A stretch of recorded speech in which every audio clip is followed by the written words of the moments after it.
Japan's 30-year bond yield just hit an all-time high at levels that we've never seen before since 1999. Their debt burden has reached $10 trillion, and the Japanese yen has reached a multi-decade all-time low against the US dollar. Something is breaking in the world's fourth largest economy, and the ripple effects are going to spread throughout the economy and even to your portfolio, even if you don't own any Japanese stocks. Right behind me is the headquarters of the Japan Central Bank in Tokyo. Today we're breaking down exactly what's happening to the Japanese economy, why the yen is in free fall, and whether Japan can recover from what some economists are calling an early-stage sovereign debt crisis. If you're new here, my name is Alice, and I grew up in a modest immigrant family and became a millionaire at 32. I also worked in corporate finance for almost a decade. I am a CPA, and I have my own firm as well. If you like being kept up to date on personal finance as well as market and business news, make sure you hit the like button and subscribe to the channel. Most people think that Japan's economic problems are old news because it has been reported in the media for so many years. People hear about Japan's economy and they assume it's just more or less the same, which is background noise that doesn't really affect them. But what's happening right now is a little different.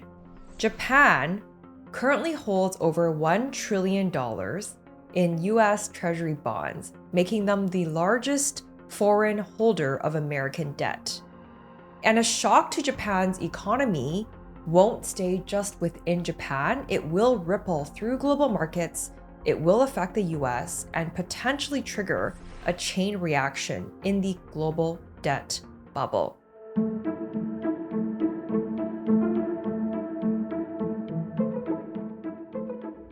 Let's start with the elephant in the room. Japan currently has a debt problem that makes every other nation look fiscally responsible. Japan currently has a $10 trillion debt burden. To put that into perspective, Japan currently has a 260% debt to GDP ratio, which is the highest of any other developed nation. This basically means that Japan has 2.6 times more debt than their entire economy produces in one whole year. So what does this mean in practical terms? Basically, the Japanese government now spends 25% of their annual budget servicing this debt. So that's 25% that can't be spent elsewhere, like economic stimulus, healthcare, education, infrastructure. It's just being spent on interest on past debt. Now, for many years, this debt didn't seem to matter because interest rates were so low that Japan could borrow for almost free. It was like having a massive credit card with 0% APR. But the thing about 0% APR offers is that they don't last forever, and Japan's is ending. Japan's bond yields just hit an all-time high, and when bond yields rise, the cost of servicing that $10 trillion of debt rises too. And that's when the math starts to get more complicated and scary.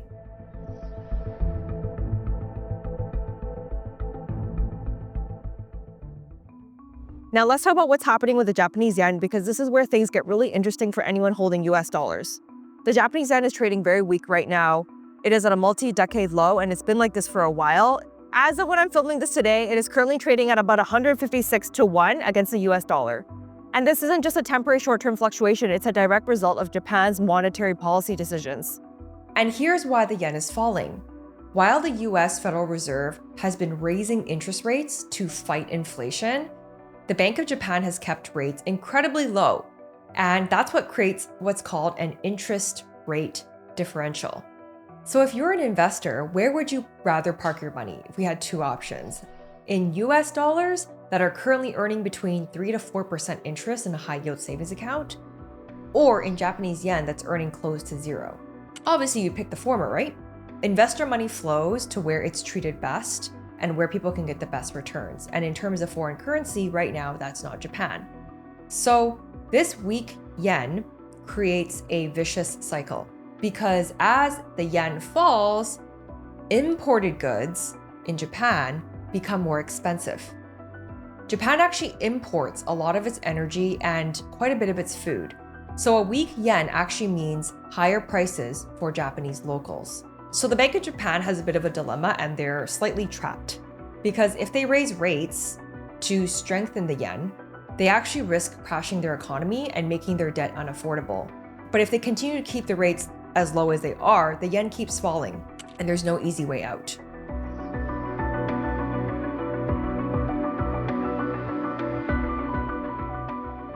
For decades, Japan's problem was actually deflation and falling prices. A lot of economists actually wanted inflation, and they finally started to get it. But now they're realizing that it's not really the solution that they hoped for. Japan's current inflation rate is at an all-time high, and after decades of prices going nowhere or even falling, Japanese consumers are now experiencing something they haven't felt in a long time: things getting more expensive for the locals. The 3-year average of Japanese inflation has completely reversed from the deflationary trend of the past 2 decades. And for years, Japanese inflation had averaged around 0%, sometimes even negative, which is pretty rare for a modernized economy. Now, it's averaging around 3%. Now, 3% inflation might not sound like much compared to what Canada and the US has experienced in a post-pandemic world, but for Japan, this is a pretty seismic shift because the entire Japanese economy was built on the assumption of little to no inflation at all. So we're used to inflation here, but think about what this means for Japanese locals and Japanese savers who have more traditional ways of managing money. For decades, keeping cash was actually a reasonable strategy because prices weren't rising. And because interest rates are so low in Japan, they don't have high yield savings accounts like we do here. Now, that cash that Japanese savers have been stacking and hoarding for years are now losing purchasing power. And the rules that Japanese consumers lived by for 30 years are now suddenly becoming more obsolete. Inflation is forcing the Bank of Japan's hand. The Bank of Japan knows that they can't just keep printing money and still keep rates at 0 while inflation is at an all-time high.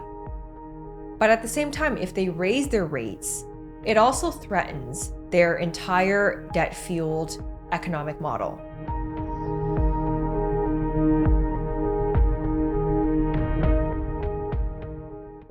This next part is crucial to understanding why Japanese bond yields are spiking. It's something called quantitative easing, and its reversal has shaken up the entire financial system in Japan. For the past 2 decades, Japan has been running one of the most aggressive quantitative easing programs in all of history. Let me explain what that means in plain English. So the Japanese government was spending a lot of money, and in order to have access to that money, they needed to borrow. And how governments do that is by issuing bonds. Now, normally, regular investors need to buy these bonds. But if there isn't enough demand, this actually causes bond yields to go up, which makes borrowing more expensive. So instead of letting the market determine bond prices, the Bank of Japan actually stepped in. So Japan actually printed money to buy back their own bonds in order to artificially keep bond yields low. They essentially became the buyer of the last resort, the buyer of the first resort, and basically almost the only buyer. Take a look at Bank of Japan's balance sheet. Over the past 2 decades, they have accumulated an enormous amount of Japanese government bonds. The Bank of Japan now owns over 50% of all Japanese government bonds. They are essentially the market. But what's changed is that since 2022, as inflation finally appeared, the Bank of Japan has had to stop printing money to buy bonds. And more recently, they've even started reducing their balance sheet, which means selling bonds. So the single buyer of Japanese bonds, which is themselves, have just become a seller. So what happens to the bond prices when the biggest buyer leaves the market? Bond prices start to fall. And when bond prices fall, yields rise. And this is exactly what we are seeing right now.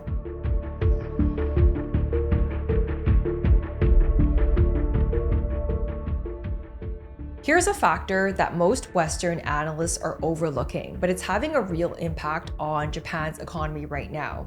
And that is mainland Chinese tourism.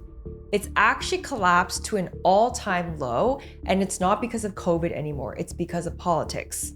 I just got back from Japan. We stayed in a pretty touristy area in the Shibuya/Shinjuku area, and there were a lot of tourists, but I can confirm that most of the tourists were actually American or from other Asian countries. Didn't really see anyone from mainland China there, which is really surprising because you would think that most of Japan and also Korea's tourism market comes from mainland China.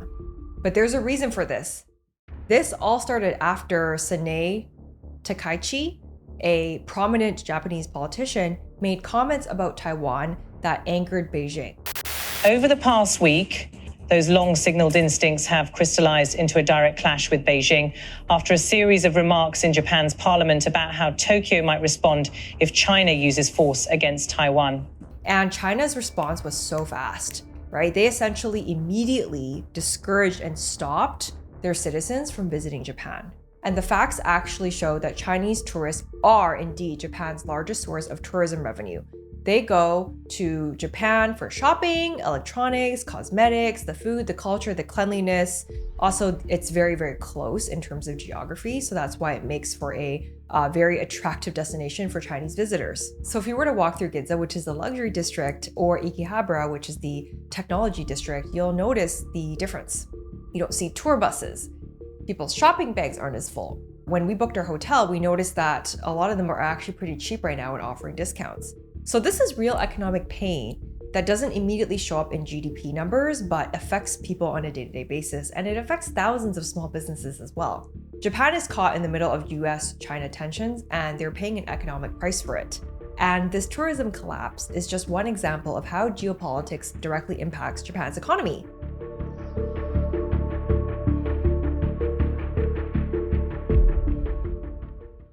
And finally, we also have to talk about the factor that underlies everything else, and the one that makes Japan's situation really unique and concerning. And that is that Japan is experiencing significant and accelerating population decline. It's not a future problem, it's happening right now, and it gets worse every single year. So their population actually peaked in 2010 at about 128 million. Today, the population is around 125 million, and it's actually falling. And by 2050, projections show that it could drop below 100 million. That's actually a loss of over 25 million people, which is roughly the population of the state of Texas in just a few decades. And the median age in Japan is now 49 years old. They have more people over 65 now than under 15. And so what this means is that the workforce is essentially shrinking every single year, meaning that there's going to overall be less output as an overall economy, less tax revenue to the government, and also more strain on local businesses and social services like healthcare and pensions. Statistically, Japan actually now sells more adult diapers than baby diapers. That's not a joke at all. It's actually just a demographic shift in reality that's changing things about their future. It's basically impossible to grow an economy with a shrinking population and a shrinking workforce. Right? You can't pay off debts as a nation when your tax base and your tax revenues are declining. You can't fund pensions when there are fewer working adults supporting more retirees. The demographic breakdown of Japan does pose challenges to the country in the future.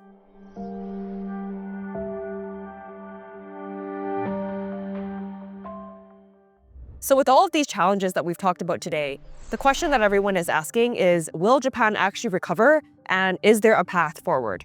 And the answer to that is that there is no easy answer. It's complicated. They have a lot of structural challenges that don't have easy solutions, but they also have a lot of strengths as well that shouldn't be overlooked. So let's look at some of the potential paths forward. Scenario 1 is managed decline. So in this scenario, Japan would accept slower growth, they would manage their debt carefully, and they would focus on maintaining quality of life even if their economy shrinks a little bit relative to others. This is probably the most realistic scenario, that Japan remains wealthy, safe, and technologically advanced, just not growing. The second scenario is immigration reform. Japan could open their doors to offset some of this population decline that we've talked about previously. But this would also require a massive shift in a country that has been historically very against large-scale immigration.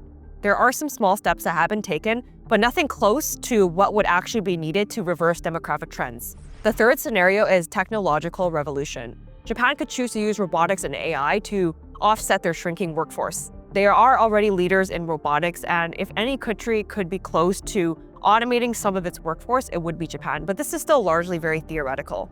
The last scenario is a debt crisis and reset. So this is probably the most pessimistic scenario, but in the case or in the event that Japan's debt becomes completely unmanageable, this would turn into a crisis that forces the entire system to reset, which would involve the currency collapsing and debt restructuring. And most economists think that Japan could probably avoid this, and it's not likely to occur. I think that the most likely outcome is somewhere between scenarios 1 and 3. Japan will probably experience continued slow growth. They will make incremental progress on immigration and automation and manage its debt without a full-blown crisis, but managing decline is very different from recovery. Japan isn't going to collapse. It's still the world's fourth largest economy with incredible technological capabilities, a very highly educated workforce, and social stability that a lot of countries envy. But going back to the growth that the country experienced in the 1980s isn't really in the foreseeable future based on where they're at right now.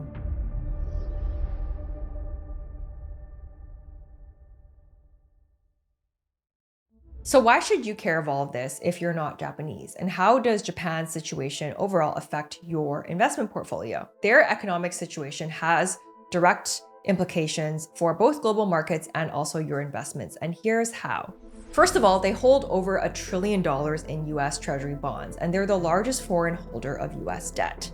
So if Japan needs to sell those bonds to manage their own crisis, it could actually push US interest rates higher. And higher interest rates affect everything from mortgage costs to stock valuations. The second thing is that a weaker yen definitely affects global trade because Japanese exports now become cheaper, which is good for Japanese companies, but it creates competitive pressure for American and European manufacturers. And it also makes Japan a cheaper destination for tourists and investors. The third is that Japan is a warning for other countries. The demographic challenges that Japan faces are coming to China, South Korea, and eventually Europe, and understanding what happened to Japan helps you anticipate what might happen next elsewhere. And the fourth is that there may be investment opportunities because a weak yen means that Japanese assets are cheaper for foreign investors. And some of Japan's best companies are trading at more attractive valuations, and Warren Buffett has actually been buying Japanese trading companies. If you believe that Japan can manage its challenges, there might be value to be found. I don't mean that everyone should go out and start buying Japanese stocks, but what happens in Japan is because that affects global markets, it offers lessons for other economies and it could present opportunities for investors. But overall, their situation is a reminder that no economy is truly invincible, and the same country that experienced this rapid growth in the 80s has spent the last 35 years struggling to regain its footing. So is Japan actually going to recover? So probably not to its former glory, but they're also probably not going to collapse either. It's likely going to be a slow, controlled decline while maintaining one of the world's most advanced and stable societies.